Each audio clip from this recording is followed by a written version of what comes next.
So, what's up, YouTube? So, this is my second video I'm posting. You can see my face. This is my second video I'm posting. I'm going to start a YouTube channel. It's called Quinn's Small Engine. I'm 15 years old, and something I really enjoy doing. Today I was just going to dig into this DNR walk behind brush hog, and I was like, you know what? I should make a video on these because these have the carbs that you have to unscrew with a certain size of sockets. So I thought I'd show a video on how to take these bolts out here, these two, and I will get closer. So I guess I will take you along with me today as we do this. So I already took the cover panel off, the air filter panel, and then the main overframe panel, which is the panel that goes along the frame here. So what I got to get to do is these bolts right here. They're like a 5-star head, and they're special because you can't just unscrew them. So first, I'm going to disconnect the fuel line and then take off these bolts. So I'll show you how we do that. And then this, we don't worry about. That is part of the air filter box. And then this is the lever that I put on it for my dad so we can idle it down. So what the symptoms are of this engine right now is it will start on starting fluid and then shut off. So let's dig into it. Come over to my box here, my toolbox, and grab my socket, or not my socket wrench, but my pair of pliers here. And what we'll do, get them shut, and grab this fuel line. I'm going to switch hands to do this. Grab this little thing right here and pull that off. Just like that, down there. And then I'm going to make sure the fuel's off underneath, so when I pull this line, and the fuel is off, the gauge, but I can't see it, but there's a gauge here that has it on off. I think we turned it off before we stored it. I'm going to take this and just pull this fuel line down, like so. Got to kind of work on it, because you don't want to rip it. So if you rip the fuel line, then you got to put new fuel line on it, and that's not fun. Slowly work it off here. You can see the white starts to show on the nozzle. Be really careful because that plastic on there can be really brittle. So you don't want to crack this plastic end off, because then you gotta get a new end for it, which you can, but it's gonna cost you about $8 and extra time that is not needed. So I'm gonna go up here. When we take this carb off, this is how we gotta set the choke and the throttle lever, just like that. Put it right back on this little end. Now some models could differ. So always look and see where your linkage hooks up. And what I'll do is, if it's crazy, I'll take a pic. If it's different, I'll take a picture of it, because if you take a picture of it, you always have it, so you know where it went. So now I'm gonna get my socket ends for this, and I keep these in a specialty work box here on my shelves, my shelving unit that I have for parts and whatever. I'm gonna go in here and grab these out. So here they are. These are these specialty socket ends to take these Walbro, they're a Walbro carburetor, off. And I can't remember, but I think it's not that one. Gotta remember which one it is. It is smaller than that.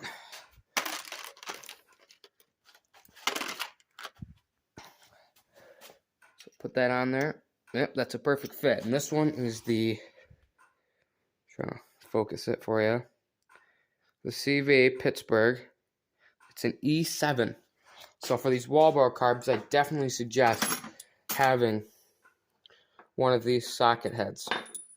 These are they're specialty. You kind of have to buy them specialty, but they work so much better to take these Walbro carbs off, because all these 8 horsepowers and the Gen 10s have these Walbro carburetors on them.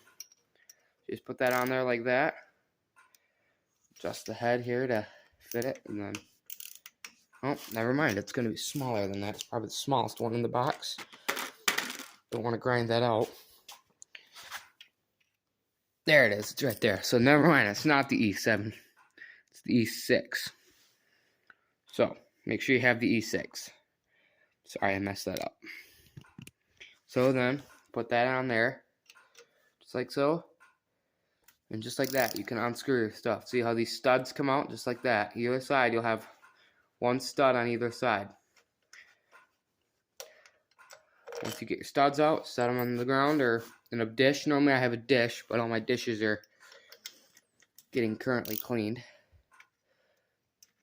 Okay, and then when this thing comes off, you just got to be ready because it might fall. But since the linkage is up there, I'm not going to hold it. I'm just going to work it off here.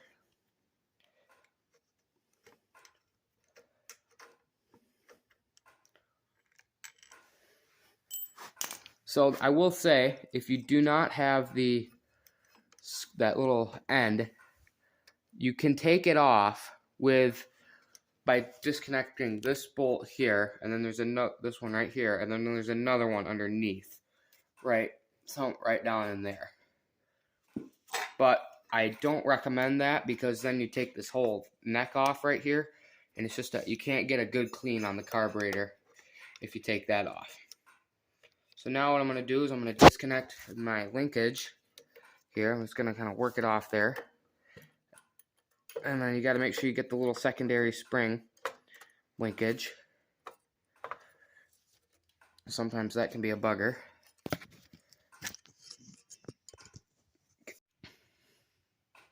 So I just got that off. Now you have your carburetor. Your Walbro carburetor, just your carb piece.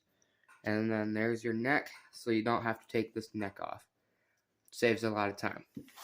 So now what I'm going to do is I'm going to get this carb cleaned up. I'm going to make some space on my desk here. Get my tripod, set my tripod up on an overhead view. Because I need 2 hands to do this. So I'm going to adjust this a minute so you can see what I'm doing.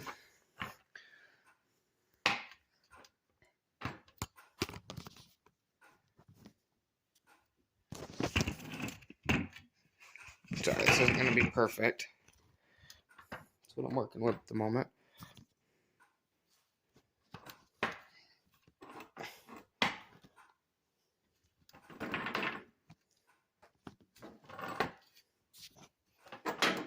Okay, well that's going to have to be good enough for now. So, I'll kind of walk you through the steps here. So, I have an air compressor that I use with an air hose. Craftsman 6-gallon. Works very nice. And then I put the spray nozzle end on it. I'll show you in a second here once I get the hose untangled. I have the nozzle end on it so I can get down in those jets and get them cleaned out good. This is what the end looks like, just like that. Just a nice spray end. So move this out of the way. Normally I'll just kind of set that there at the time. And then I always will have a little gas dish for my gas to float on into if there's any in here, which I doubt there will be. The gas was turned off. Okay, and then see there's a bolt on the bottom here. And this bolt does not, there is a cracked seal there, so it does leak slightly, but I do not have a seal to replace that. So then you're going to want to go in your, I'm going to go in my toolbox or your toolbox or whatever you've got and get a, I think that's a 7/16. Yeah, 7/16 wrench. Nope. Yeah, it is a 7/16. And then you want to crack this nut free. You want to spin it, hopefully, if I can get mine off.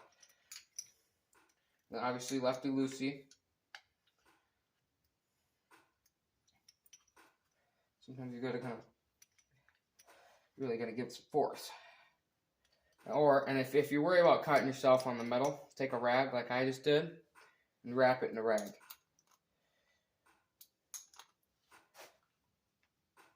And then just like that, the nut will break. And then I always unscrew it by hand just because I don't want to strip out the nut by accident for some reason. Just like that, the little nut comes off. Now the seal isn't completely bad because there is some space left there.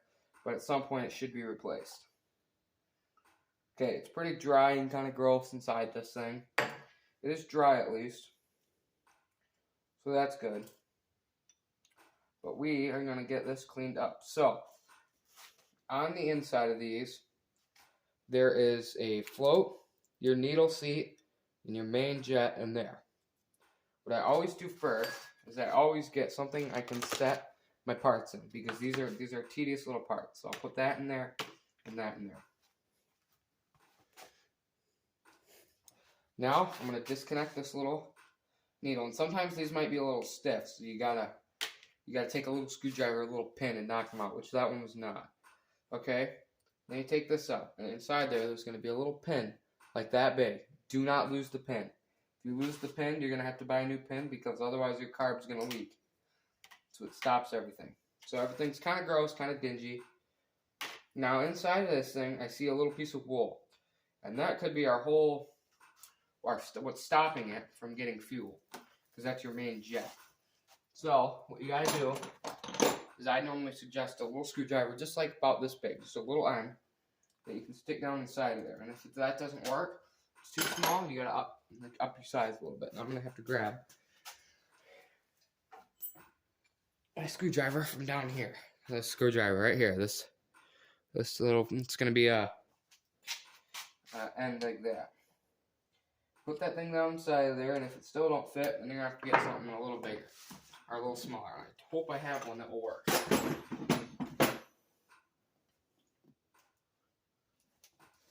Sometimes I use these precision screwdrivers, work pretty good. I don't know if I have one big enough. That might do it. No.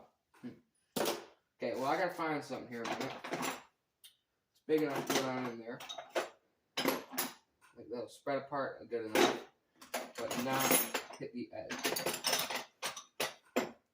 There's always things that you can always use, and I could use some set of smaller screwdrivers. That's the screwdriver I was looking for. This one right here. This is the one. And be careful because it's brass on inside there, so you don't want to break your jet off. And you can give it a little force, and just like that. I got it loose, but just don't bend your brass around, because you got to be able to tighten it back up, and you got to be able to get it out.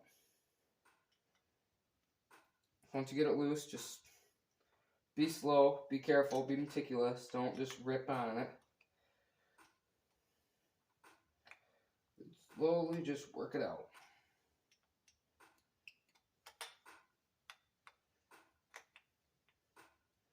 It might take a couple minutes because you're just working on small thread.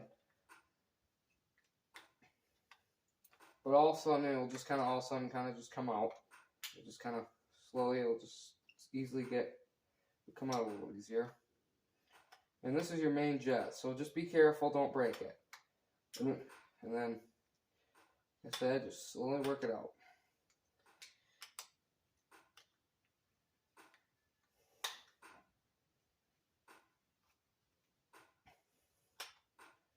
And now you can see, we're getting to the top there. It's getting up farther, otherwise it was sitting down far in there. And my guess, this is probably where my plug up is in the main jet line.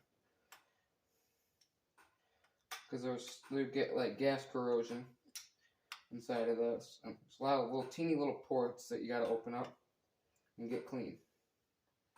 Because otherwise it won't run.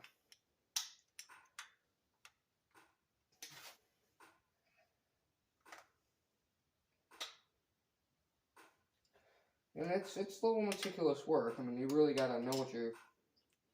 It's not terrible. You can do it, but it does take a little bit. Just give it some time. And once I get it to the top, normally, I'll take my big screwdriver because it fits through the whole thing, and just finish it working it out because it fits down through the whole center of it.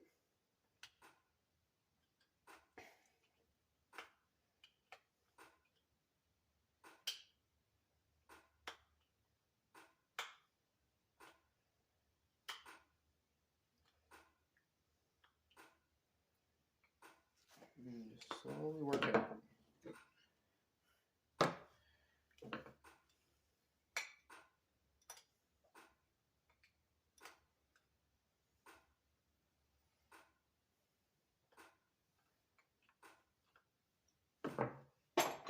You might have to play around with it, switch screwdrivers up and stuff once you get it. Just like that. I found the money screwdriver right there was this little one. Because once you get it, you want to use a wide end screwdriver so you don't grind it down. It's just brass, so it's not very strong. It's not super strong metal.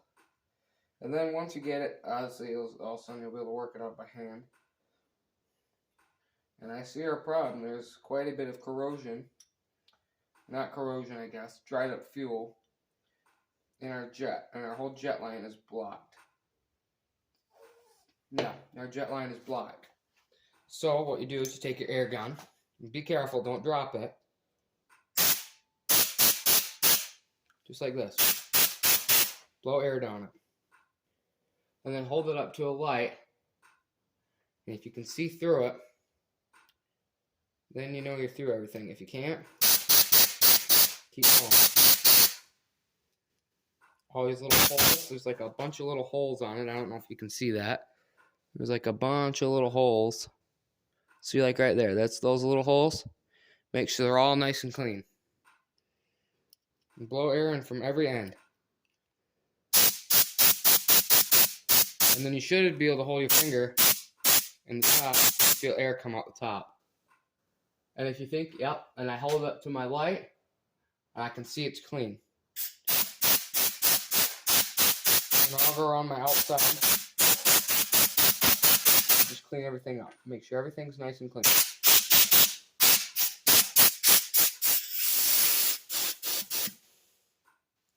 Okay, now that that's clean, our bowl really isn't dirty. It's just old. Just blow everything off a little bit. Make sure there's no hair, anything caught down inside it. Now this is the fun part. Okay, so I'm going to tell you right now. I had this happen once. On these carburetors, you got to be careful because if you blow into here, there's a little needle seat in the inside of there, and they'll blow that needle seat out. And I did that once. And what happened was now, once I put it all back together, I thought it was in there. Well, I had a lawnmower, and a guy was coming to look at it because I thought it was fixed. It was leaking gas everywhere, and I had to find out there was no needle seat in it.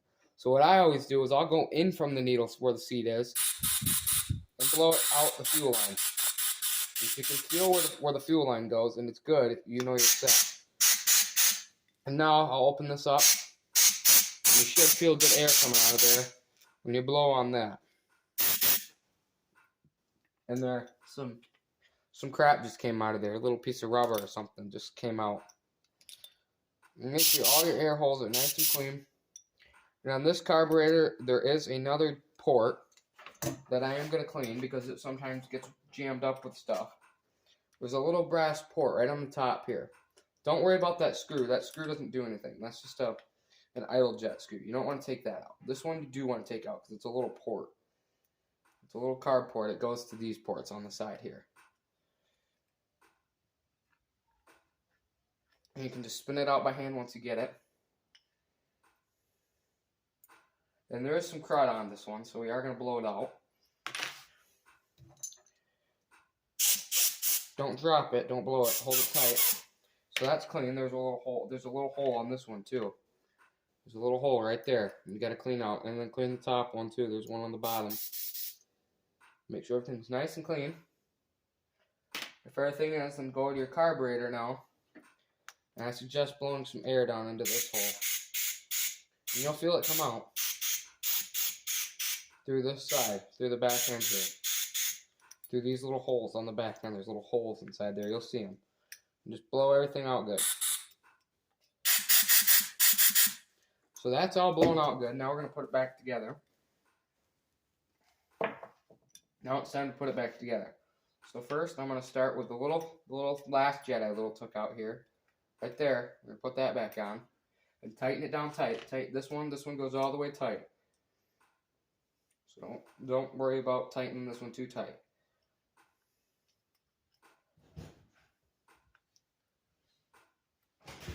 Hey. So, as I was just saying, tighten that all down. Tighten this all down good. Make sure everything's nice and tight. Okay, now keep your seal. I just leave this on there. I don't take it off because you don't want to rip it. Okay, now we're going to put the big jet back in. my linkage. Put that there. Then we're going to put the big jet back in, okay? So drop it down in there until you hit the threads. Thread it in as far as you can by hand, because it makes everything easier. Then, once you get to about there, you're probably going to need to take a screwdriver and thread it in the rest of the way.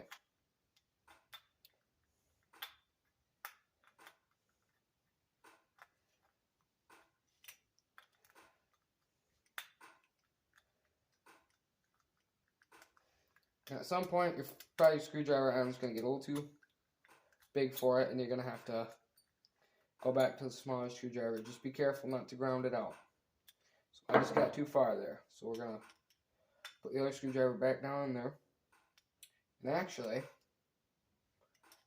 we're tight. That got it all the way down. I don't feel like I need to tighten anymore. It feels good. Now we're going to put the float back on. I'm just going to take my float end and wipe it on there. It's just some rust from if there was ever water in the carburetor, which isn't good, but it's not a terrible thing. So now what we're going to do is we're going to put this little needle back on there. Drop that in there like so. And then you have your little pin. Put your little pin back in. You do it from this side. Like so. Put your little pin through there. And make sure it's pretty even on both sides. Okay, and then put your carb back on. Just like that. Screw the little nut, hand tight. And take your wrench and tighten it down the rest of the way.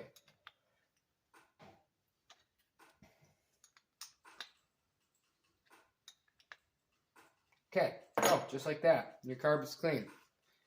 Doesn't take real long. The outside doesn't have to be clean. I mean, if you really want, you can blow it off a little bit. Just be careful not to blow it back into the ends here. Okay, so now we're going to put it back on. So we're going to come over here. We are going to put this carb back on the engine. But don't forget, you need your little linkage, your little remote linkage here. Okay, so what you're going to do, which I normally do first, since these are kind of meticulous little things, is I'll connect my linkage from this side first. And I always put that little spring on first. So if you always put that little spring on, and then you can work the steel rod back into place, just like that. Okay, now you're on there. Okay, so now what you're going to want to do, and I'm going to kind of try to set you up here somewhere so you can see it, but I got to do it two-handed. I guess I'll put you up on the tripod here.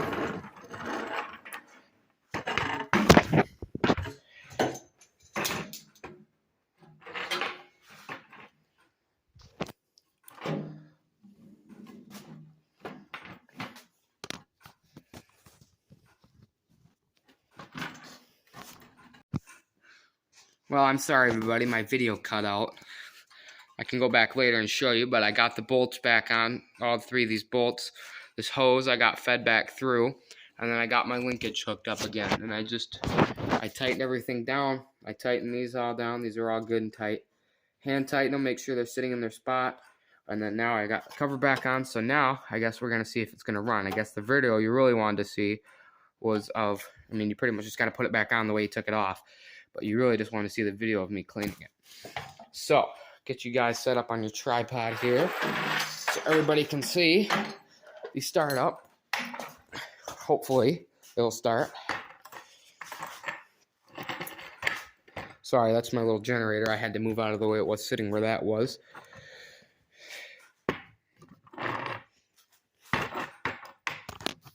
So I think that's a pretty good view there of my barn. Now I'll drag this thing over here.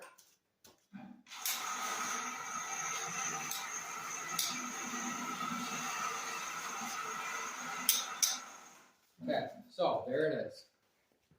Okay, so what we're going to do is I'm going to turn the gas on and I'm going to let it sit for just a minute here. Because I got to let the gas from the tank, which the tank's got gas, go from the tank to the carburetor and fill it up. Now normally, while that does that a second, always remember, you take care of your tools. If you take care of your tools will take care of you. So, put everything back where it goes. Or in their home. Okay, now, that's still a mess, but now I think we're ready to start it. So I'm going to crack my barn door open slightly so the exhaust fumes can go out. My horses are out there. Choke it. Make sure the throttle, I'm going to put it on halfway. And we'll see if it'll start. Like I said, sometimes you got to give these a little ether.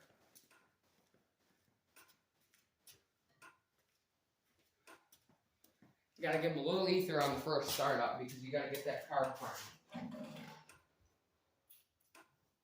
What you do is slip it open, choke it again.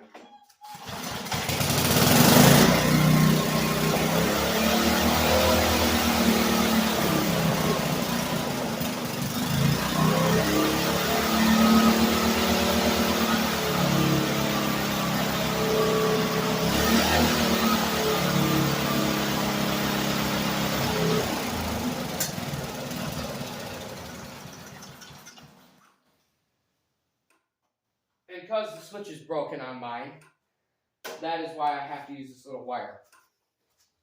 Because my dad was using it one time, and there's a little switch that goes right here, an on-off switch.